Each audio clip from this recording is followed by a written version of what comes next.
Iran மீதான அமெரிக்க இஸ்ரேலிய தாக்குதல்கள் சர்வதேச சட்ட விதி மீறல் என்கிறது சுவிட்சர்லாந்து. ஒரு சில நாடுகள் மட்டும்தான் ஈரான் மேல நடக்கக்கூடிய இந்த அட்டாக்கை நியாயமான கண்ணோட்டத்தில் பார்த்து அமெரிக்காவுக்கு எதிராக பேசுறாங்க. ஹிஸ்புல்லாக்கள் மிக கடுமையான தாக்குதல்களை இஸ்ரேலுடைய பகுதிகள் மேல நடத்தி வர்றாங்க. அதற்கிடையில் ஹிஸ்புல்லாக்கள் ஆயுதங்களை கொடுத்துவிட்டு சரணடைய வேண்டும் என்கிற கோரிக்கையை லெபனான் அரசாங்கம் மீண்டும் வலியுறுத்தி இருக்கிறது. ஈரான் இவ்வளவு ஷார்ப்பா அட்டாக் பண்ணிக்கிட்டு இருக்குது, அது தனியா அட்டாக் பண்ண வாய்ப்பில்லை என்கிற சந்தேகம் எல்லோருக்கும் இருக்கக்கூடிய நேரத்தில் அதை அப்பாஸ் அராக்சி இடத்துல கேட்கிறாங்க. கேட்கும்போது அப்பாஸ் அராக்சி என்ன சொல்றாருன்னு கேட்டா,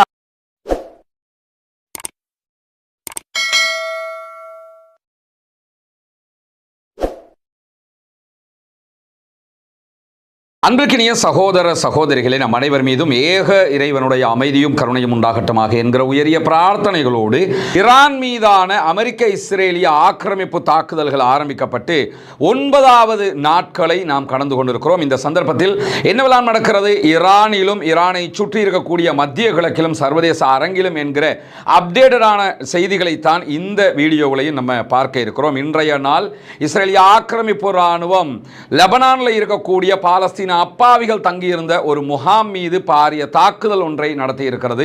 அந்த முகாமிலே இதுவரைக்கும் எத்தனை பேர் கொல்லப்பட்டிருக்கிறார்கள், ஷஹீதாகி இருக்கிறார்கள் என்கிற தகவல்கள் வெளியாகாத நிலையில் அது பற்றிய செய்திகளை சேகரித்துக் கொண்டிருக்கிறோம். அந்த செய்திகள் வருகிற போது உங்களோடு நாங்கள் பகிர்ந்து கொள்வோம் என்கிற தரவுகளை அல் ஜசீரா வெளியிட்டுக் கொண்டிருக்கிறது.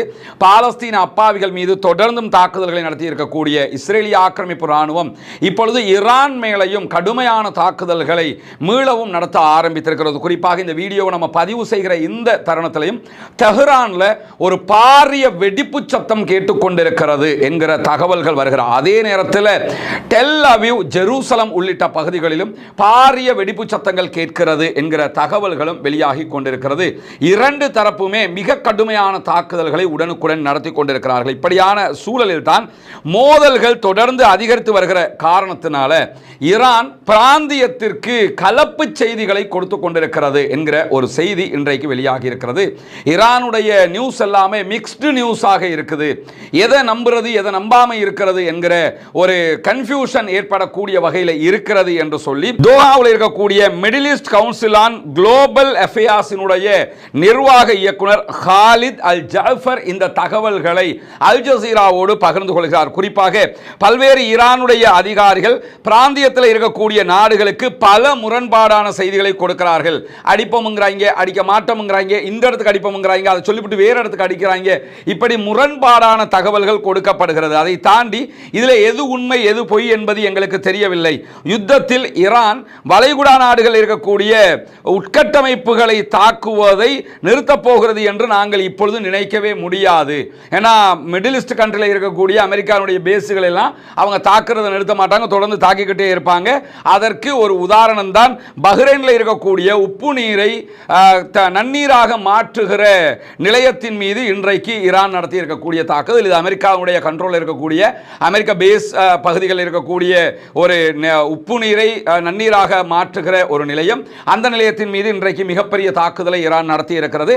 இதே நேரம் ஈரானில் இருக்கக்கூடிய கடல் நீரை நன்னீராக மாற்றுகிற நிலையத்தின் மீது அமெரிக்க இஸ்ரேலிய தாக்குதல்கள் நடத்திய காரணத்தினால அந்த நிலையத்திலிருந்து 30 கிராமங்களுக்கு கொடுக்கக்கூடிய தண்ணீர் நிறுத்தப்பட்டிருக்கிறது என்கிற செய்திகளுக்கு மத்தியில் தான் இந்த பதிலடியை ஈரான் கொடுத்திருக்கிறது என்கிற செய்திகளும் இன்றைக்கு வெளியாகி இருக்கிறது. இப்படியான சூழலில் தான் ஈரான் மீதான அமெரிக்க இஸ்ரேலிய தாக்குதல்கள் சர்வதேச சட்ட விதி மீறல் என்கிறது சுவிட்சர்லாந்து. ஒரு சில நாடுகள் மட்டும்தான் ஈரான் மேல நடக்கக்கூடிய இந்த அட்டாக்கை நியாயமான கண்ணோட்டத்தில் பார்த்து அமெரிக்காவுக்கு எதிராக பேசுறாங்க. அமெரிக்காவுக்கு எதிராக பேசினாலே நம்ம மேல டாரிஃப் போட்டுருவானோ, நம்ம மேல நடவடிக்கை எடுத்துருவானோ, ஆட்சியை கவுத்துருவானோ பயப்படுகிற நேரத்தில் ஸ்பெயின் நெஞ்சை நிமிர்த்தி முதல் தடவையாக உங்களுக்கு எங்களுடைய எந்த ஒரு ராணுவ தளத்தையும் தரமாட்டோம், ஈரான் மேல தாக்குதல் நடத்துறதுக்கு இந்த தாக்குதலே இன்டர்நேஷனல் லாவுக்கு எதிரானது, சட்ட விதி மீறல் அப்படின்னு சொல்லி மறுத்துட்டாங்க. அதற்கு பிறகு ஜெர்மனுடைய ஃபாரின் மினிஸ்டரும் இந்த தாக்குதல்களை ஏற்றுக்கொள்ள முடியாது, இந்த தாக்குதல்கள் நாம் உயிரோடு இருக்கிற காலகட்டத்திலேயே எல்லா சட்டங்களையும் மீறி விடுகிறது, அதை தாண்டி இனிமேல் வல்லரசு நாடுகள் எவனிடத்தில் ஆயுதம் அதிகமாக இருக்கிறதோ அவன் சொல்லுவதுதான் சட்டம் என்கிற ஒரு நிலை ஏற்பட்டு விடுமோ என்கிற அச்சம் இருக்கிறது என்று ஜெர்மனுடைய ஃபாரின் மினிஸ்டரும் சொல்லி இருந்த நிலையில தான் இன்றைக்கு சுவிட்சர்லாந்தினுடைய பாதுகாப்பு அமைச்சர் வெளியிட்டிருக்கக்கூடிய அறிவிப்பில் என்ன சொல்றாருன்னா, அமெரிக்காவும் இஸ்ரேலும் ஈரான் மீதான தாக்குதல்கள் மூலம் சர்வதேச சட்டத்தை அப்பட்டமாக மீறி இருக்கின்றன. பொதுமக்களை பாதுகாக்க சண்டையை நிறுத்துமாறு எல்லா தரப்பினருக்கும் நாங்கள் கோரிக்கை வைக்கிறோம். அமெரிக்காவும் இஸ்ரேலும் ஈரானை வான்வழியாக தாக்கி இருக்கின்றன. இப்படி தாக்குவதன் ஊடாக ஈரானை போலவே அவர்களும் சர்வதேச சட்டத்தை மீறுகிறார்கள். ஈரான் மேல நீங்க என்ன குற்றச்சாட்டு சொல்றீங்களோ அதே குற்றச்சாட்டு தான் நீங்களும் செஞ்சிருக்கிறீங்க என்று சொல்லி இன்றைக்கு ஸ்பெயின் இது தொடர்பான தன்னுடைய அறிவிப்பில் சொல்லி இருக்கிறது மட்டுமல்லாம, நோர்வேயில் இருக்கக்கூடிய அமெரிக்க தூதுவர் ஆலயத்தின் மீது ஒரு தாக்குதல் நடத்தப்பட்டிருக்கிறது என்கிற செய்திகள் இன்றைக்கு காலை முதலாக வெளியாகி கொண்டிருக்கிறது. நார்வேயினுடைய போலீசார் அதை விசாரித்து கொண்டிருக்கக்கூடிய நேரத்தில் நார்வே தலைநகர் ஆஸ்லோவில் தான் இந்த தாக்குதல் நடத்தப்பட்டிருக்கிறது. ஆனால் இது ஒரு குண்டு வெடிப்பு என்கிற இடத்திற்கு மாத்திரம் நாங்கள் வந்துவிட முடியாது. என்ன மாதிரியான வெடிப்பு, இதனுடைய பின்னணி என்னங்கிறதெல்லாம் நாங்கள் தேடிக்கிட்டு இருக்கிறோம். எனவே ஆஸ்லோவில் இருக்கக்கூடிய அமெரிக்காவுடைய தூதுவர் ஆலயத்தில் குண்டு வெடிச்சிருச்சு, ஈரான் தான் அடிச்சிருச்சுங்கிற முடிவுக்கு யாரும் வந்துடாதீங்கிறத திட்ட தெளிவாக இன்றைக்கு நார்வேயினுடைய போலீசாரும் அவர்களுடைய அறிவிப்பிலே சொல்லி இருப்பதை நம்ம பார்க்க முடிகிறது. அதே நேரத்தில் ஈரான் நடத்தி இருக்கக்கூடிய 1400 தாக்குதல்களுக்கு பிறகு தற்காப்புக்காக நாங்கள் செயல்படுகிறோம் என்கிறது ஐக்கிய அரபு எமிரேட்ஸ். ஈரான் நடத்தி இருக்கக்கூடிய அரபு நாடுகள் மேல நடத்துகிற இந்த தாக்குதலில் ஆக கூட அவங்க அடிச்சிருக்கிறது யாருக்குன்னு கேட்டால் யுஏஇனுடைய அமெரிக்கா பேஸுக்கு தான். அதில் கிட்டத்தட்ட 1400 தாக்குதல்களை அவர்கள் நடத்தியிருக்கிறார்கள். பெலிஸ்டிக் ஏவுகணை அடிச்சிருக்கிறாங்க, ஹைப்பர்சோனிக் ஏவுகணை அட்டாக் பண்ணியிருக்கிறாங்க, அதே மாதிரி ட்ரோன் அட்டாக் பண்ணியிருக்கிறாங்க. இந்த மாதிரியான அட்டாக்கள் ஆக கூடுதலாக துபாயில் இருக்கக்கூடிய அமெரிக்காவினுடைய ராணுவ பேஸுக்கு தான் நடத்தப்படுகிறது. ஆனாலும் அதை நாங்கள் தடுத்து எங்களுடைய தற்காப்பு உரிமையை நாங்கள் பாதுகாத்துக் கொண்டிருக்கிறோம் என்கிறது யுஏஇ. அதை தாண்டி டெல் அவீவ், ஜெருசலம், அதே போன்று ரமல்லா ஆகிய பகுதிகளில் இப்பொழுது ஈரானில் எப்படி வெடிப்பு சத்தம் கேட்டுக்கொண்டிருக்கிறதோ அதே போன்று மிக பாரிய சப்தங்கள் கேட்கிறது என்கிறது அல் ஜசீரா. டெல் அவீவ்ல ஈரான் பாரிய அட்டாக் கொண்டு பண்ணியிருக்கிறாங்க. சற்று நேரத்துக்கு முன்பதாக ஜெருசலம் பகுதிகளில் ஆக்கிரமிக்கப்பட்ட ஜெருசலம் இஸ்ரேலியர்கள் இருக்கக்கூடிய பகுதிகளில் ஒரு பாரிய தாக்குதல் நடத்தப்பட்டிருக்கிறது. மட்டுமல்லாமல் ரமல்லா பகுதிகளிலையும் மிக பாரிய தாக்குதல்களை நடத்தி இருக்கிறது ஈரான். இதை தாண்டி எர்பில்ல இருக்கக்கூடிய பகுதிகளிலையும் மிக பாரிய சப்தங்கள் கேட்கிறது என்கிற செய்திகளை சற்று நேரத்துக்கு முன்பதாக அல் ஜசீரா வெளியிட்டிருக்கிறது. ஈராக்கினுடைய அரை தன்னாட்சி பகுதியாக இருக்கக்கூடிய குர்திஷினுடைய பிராந்தியத்தினுடைய தலைநகராக எர்பில் பார்க்கப்படுகிறது. ஈராக் இருக்குது, ஈராக்குக்கு ஒரு பிரதமர் இருக்கிறாரு, அதுக்கு ஒரு ஆட்சி இருக்குது. ஆனால் அதுக்குள்ள பல பேர் நாங்கள் தான் ஆட்சியாளர் இருக்கிறாங்க. அதில் ஒன்று இந்த குர்துகள் இருக்கக்கூடிய பகுதிகளில் இருக்கக்கூடிய தலைநகரம் ஈராக்கில் குர்துகள் வாழுகிற தன்னாட்சி பகுதிகளில் இருக்கிற தலைநகரம் ஏர்பில். இந்த ஏர்பில் பகுதிகளில் தாக்குதல்கள் நடத்தப்படுகின்றன. குர்துகளுடைய படைகள் முழுவதுமாக நாங்கள் ஈரானுக்குள்ளே போக போகிறோம், ஈரானோட தரைவழி சண்டையை பிடிக்க போகிறோம்னு நிற்கிறாங்க. ஆனால் யாரையுமே நாங்கள் உள்ள அனுப்புகிற திட்டமும் கிடையாதுன்னு இந்த குர்துகளுடைய தலைவர் ஒருவர் சொல்லிக் கொண்டிருக்கிறார். அதே போன்று ஈராக்கும் அதை சொல்லிக் கொண்டிருக்கு. ஆனால் அமெரிக்கா என்ன பண்ணுறாங்கன்னு கேட்டால் நீங்கள் உள்ளே போங்க, நீங்கள் தரைவழி தாக்குதல் நடத்துங்க அப்படிங்கிறாங்க.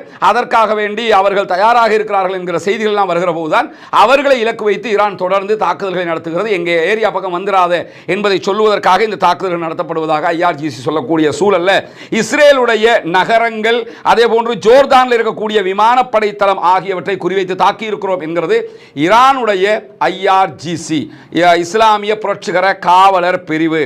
டெல் அவீவ், பீர்ஷேபா உள்ளிட்ட பகுதிகள் மேலையும் தாக்குதல்களை நடத்தி இருக்கிறோம் என்று சொல்லக்கூடிய ஈரானுடைய ஏவுகணை பிரிவு தஸ்னிம் நியூஸ் ஏஜென்சி வெளியிட்டிருக்கக்கூடிய மேலதிக தகவல்கள் பிரகாரம் ஜோர்தானுடைய அஷ்ரக் என்கிற நகரத்தில் இருக்கக்கூடிய முவாஃபாக் அல் சாதி விமான நிலையத்தின் மீது தாக்குதல் நடத்தப்பட்டிருக்கிறது.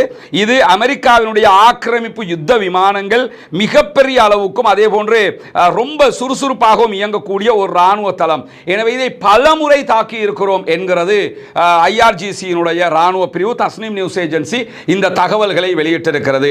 எனவே ஜோர்தானில் இருக்கக்கூடிய இந்த அஷ்ரக் என்கிற நகரில் இருக்கக்கூடிய விமானப்படை தளம் தான் மிக அதிகமான ராணுவங்களை அமெரிக்காவினுடைய தாக்குதல் விமானங்களை எல்லாம் வைத்துக் கொண்டிருக்கிறது.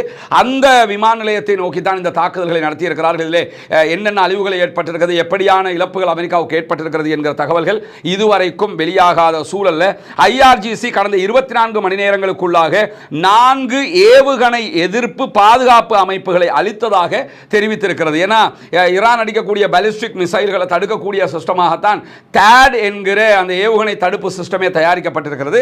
அந்த THAAD சிஸ்டத்துக்குரிய தகவல்களை கொடுக்கக்கூடிய ரேடார் சிஸ்டம் இருக்குதா, இந்த ரேடார் சிஸ்டங்களை தான் குறி வச்சு ஈரான் அடிச்சுக்கிட்டே இருக்கிறாங்க. முதலாவது ரேடார் சிஸ்டம் கத்தரில் இருக்கக்கூடியதை அழிச்சாங்க, பிறகு துபாயில் இருந்ததை அழிச்சாங்க, அதற்கு பிறகு குவைத், அதற்கு பிறகு ஜோர்டான் அழிச்சாங்க. இந்த 4 இடங்கள்லையும் ஆகப்பெரியது இருந்தது கத்தரில் இருக்கக்கூடிய உதய் போர்ட்ல $1 பில்லியன் பெறுமதியானது, மற்ற எல்லாமே 500 மில்லியன் பெறுமதியானது. இது எல்லாத்தையும் அழிச்சுக்கிட்டு இருக்கிறாங்க. அந்த அடிப்படையில் தான் இன்னைக்கு THAAD சிஸ்டத்துக்குரிய தகவல்களை கொடுக்கக்கூடிய இந்த ரேடார் சிஸ்டத்தில் 4 சிஸ்டங்களை நாங்கள் அளித்திருக்கிறோம் என்கிற தகவல்களை சொல்லியிருக்கிறார்கள். எனவே ஈரான் தொடர்ந்து அமெரிக்கா தங்களை தாக்குவதை தடுப்பதற்காகவும் தங்களுடைய தாக்குதலை தடுப்பதற்காகவும் தேவையான இந்த ரேடார்களை அளிப்பது, THAAD சிஸ்டங்களை அளிப்பது, இந்த மாதிரி அமெரிக்காவினுடைய தொழில்நுட்பங்கள் மேலே ரொம்ப அதிகமான தாக்குதல்களை நடத்துகிறார்கள் என்பதையும் நம்ம புரிய முடிகிற அதே நேரம் ஹிஸ்புல்லாக்கள் மிக கடுமையான தாக்குதல்களை இஸ்ரேலுடைய பகுதிகள் மேலே நடத்தி வர்றாங்க. அதற்கிடையில் ஹிஸ்புல்லாக்கள் ஆயுதங்களை கொடுத்துவிட்டு சரணடைய வேண்டும் என்கிற கோரிக்கையை லெபனான் அரசாங்கம் மீண்டும் நாடே ரணகளப்பட்டு போய் கிடக்குது.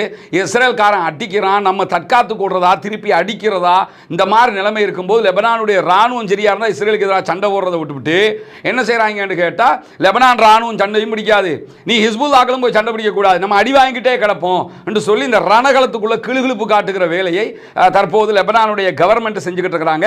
அரபு நாடுகள் மீதான ஈரானுடைய தாக்குதல்களை எல்லாம் நாங்கள் கண்டிக்கிறோம்ங்கிறாங்க. அவன் அரபு நாடுகள் மீதான தாக்குதலாது அமெரிக்கா பேஸ் மீதான தாக்குதல், அமெரிக்கா பேஸ் அடிக்கிறது உனக்கு சொரிச்சுக்கிட்டு இருக்குதாங்கிற கேள்வி வருதா இல்லையா? அப்ப என்னன்னா எல்லாமே அமெரிக்காவுக்கு ஜால்ரா அடிக்கிறவங்க, அமெரிக்காவை எதிர்த்து வாய் திறக்க முடியாத நிலையில் இருக்கக்கூடிய நிலையில தான் ஹிஸ்புல்லாவினுடைய ராணுவ நடவடிக்கைகள் லெபனான் அரசாங்கத்தை பிரதிநிதித்துவப்படுத்துவதில்லை அப்படின்னு சொல்லியிருக்கிறாங்க. லெபனான் அரசாங்கத்துக்கு எங்களுக்கு சம்பந்தமே இல்லைன்னு சொல்லி தான் அவன் தனியா ஒரு செல்ஃப் கவர்மெண்ட் மாதிரியே நடத்திக்கிட்டு இருக்கிறான். லெபனான் கவர்மெண்ட்டுடைய ராணுவத்தோட மிகப்பெரிய ராணுவத்தை வச்சுக்கிட்டு இருக்கிறான். என்னைக்காவது லெபனான் கவர்மெண்ட் இஸ்ரேலோட சண்டை பிடிச்சா?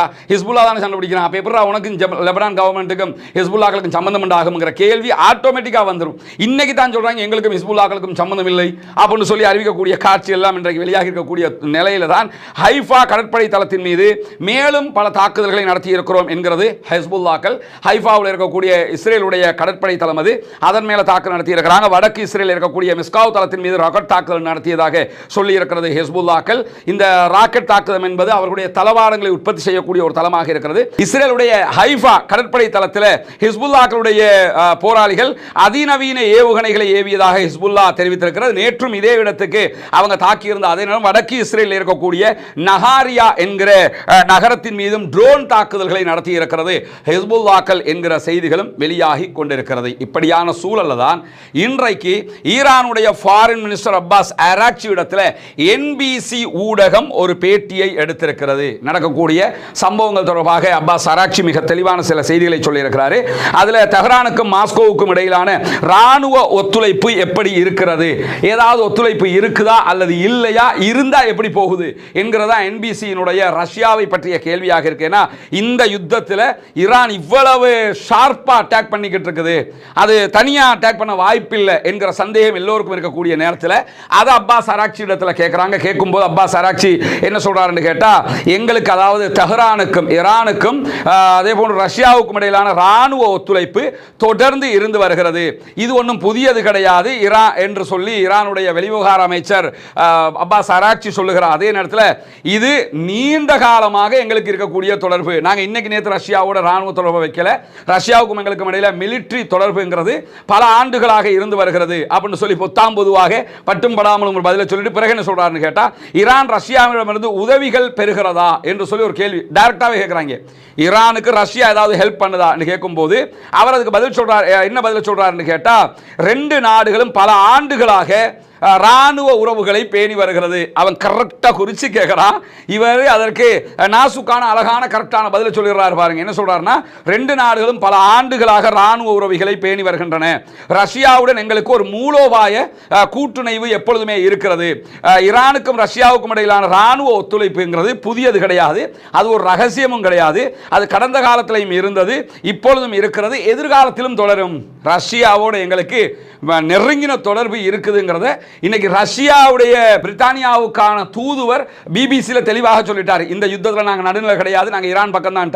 அதை இன்றைக்கு அப்பாஸ் அராக்சியும் எங்களுக்கு ரஷ்யா முழு சப்போர்ட்டை தருகுதுங்கிறத தெளிவாக சொல்லியிருக்கக்கூடிய நேரத்தில் அமெரிக்க இலக்குகளை கண்டறிவதற்கு ஈரானுக்கு ரஷ்யா உதவுகிறதா என்கிற ஒரு கேள்வி கேட்கப்பட்டது. அதாவது அமெரிக்காவுடைய பேஸுகளை நீங்கள் அடிக்கிறீங்களே, அது ரஷ்யா தான் உங்களுக்கு தகவல் தந்துகிட்டு இருக்குதா என்று கேட்கும்போது அதுக்கு அவர் என்ன சொல்றாருன்னு கேட்டால், இது பற்றிய விரிவான தகவல்கள் ஒன்றும் என்கிட்ட இல்லைன்ட்டார். அதுக்கு பதில் சொல்லலை. ரஷ்யா தந்து தான் அடிக்கிறாங்கிறத சொல்லாம என்ன சொல்றாருன்னு கேட்டால், எங்கிட்ட அதை பற்றி நான் மேலதிக தகவல்கள் கிடையாது, கிடைக்கிறப்ப உங்களுக்கு சொல்றேன், ரெண்டு நாடுகளுக்கு இடையிலான உறவுகள் ரொம்ப வலுவாக இருக்கிறது அப்படின்னு சொல்லி தெளிவாக சொல்லிட்டாரு. ரஷ்யாவும் சேர்ந்து தான் இந்த யுத்தத்தை பண்றாங்கிறது வெளிப்படையாக தெரிகிற ஒன்றாக இருக்கக்கூடிய நேரத்தில் இறுதியாக அப்பாஸ் அராக்சி என்ன சொல்றாருன்னா, எனக்கு தெரிஞ்ச வரைக்கும் ரஷ்யாவோடு எங்களுக்கு மிகச்சிறந்த கூட்டிசைவு இருக்கிறது, அவங்க பல திசைகளில் எங்களுக்கு உதவி கொண்டிருக்கிறார்கள். ஓப்பன் ஸ்டேட்மெண்ட், எங்களுக்கும் அவங்களுக்கு ரொம்ப நெருக்கம் இருக்குது, பல திசைகளையும் எல்லா பக்கமும் எங்களுக்கு உதவிக்கிட்டு இருக்கிறாங்க, ஆனால் எனக்கு விரிவான தகவல்கள் ஒன்றும் உங்களுக்கு இதுக்கு மேலே தர முடியாது அப்படின்னு சொல்லிட்டு, இது நாங்கள் தேர்ந்தெடுத்த ஒரு யுத்தம் கிடையாது, இது அமெரிக்கா அதே போன்று இஸ்ரேலால் எங்கள் மீது திணிக்கப்பட்ட ஒரு யுத்தமாக இருக்கிறது, நாங்கள் மோதலை தூண்டலை, அவங்க தான் தூண்டி இருக்கிறாங்க, எனவே தூண்டியதற்கு நாங்கள் பதிலடி கொடுத்து கொண்டிருக்கிறோம் என்கிறார் அப்பாஸ் அராக்சி, ஈரானுடைய ஃபாரின் மினிஸ்டர். எனவே இதில் மிக தெளிவாக அவர்கள் சம்பந்தப்பட்டிருக்கிறார்கள். ரஷ்யாவுடைய ஒத்துழைப்போடு தான் இது நடக்கிறது என்பதை ஓப்பன் ஸ்டேட்மெண்டாக இன்றைக்கு ஈரான் சொல்லியிருப்பதையும் நம்ம புரிந்து கொள்ள முடிகிறது. இன்றைக்கு வெளியாகி இருக்கக்கூடிய பல முக்கியமான செய்திகளை உங்களோடு பகிர்ந்து கொண்டிருக்கிறோம். தொடர்ந்து இணைந்திருங்கள். ரஸ்மின் மயசி நியூஸ் மற்றும் ரஸ்மின் டாக்ஸ் ஆகிய 2 சேனல்களோடும். இந்த சேனல்களை நம்ம பல தகவல்களை 2 சேனல்களையும் பகிர்ந்து வர்றோம். ஆக்கிரமிப்பாளர்களுக்கு எதிராக தொடர்ந்து ஜனநாயக ரீதியில் குரல் மறந்து விடாதீர்கள். ஆக்கிரமிப்புகள் நிறுத்தப்பட வேண்டும், அமைதி தொடர வேண்டும், யுத்தங்கள் நிற்க வேண்டும், அனைத்து மக்களும் நிம்மதியாக வாழ வேண்டும் என்பதுதான் நம்முடைய பிரார்த்தனையாக இருக்க வேண்டும். புனிதமிக்க ரமலானுடைய மாதத்தில் இந்த யுத்தங்கள் முடிவுற்று நாம் அத்தனை பேரும் உலகம் முழுவதும் நிம்மதியாக வாழுகிற சூழல் உருவாக வேண்டும் என்று தொடர்ந்து அல்லாஹ்விடத்திலே பிரார்த்தனை செய்கிற அதே நேரம், ஈரானுக்கு எதிரான ஆக்கிரமிப்புக்கு எதிராக ஜனநாயக ரீதியாக குரல் எழுப்புகிற அதே நேரம், மத்திய கிழக்கு அமைதி பூங்காவாக மாற வேண்டும் என்று அல்லாஹ்விடத்திலே பிரார்த்தனை செய்வோமாக. வாஹிர் தஅவானா அல்ஹம்துலில்லாஹி ரப்பில் ஆலமீன்.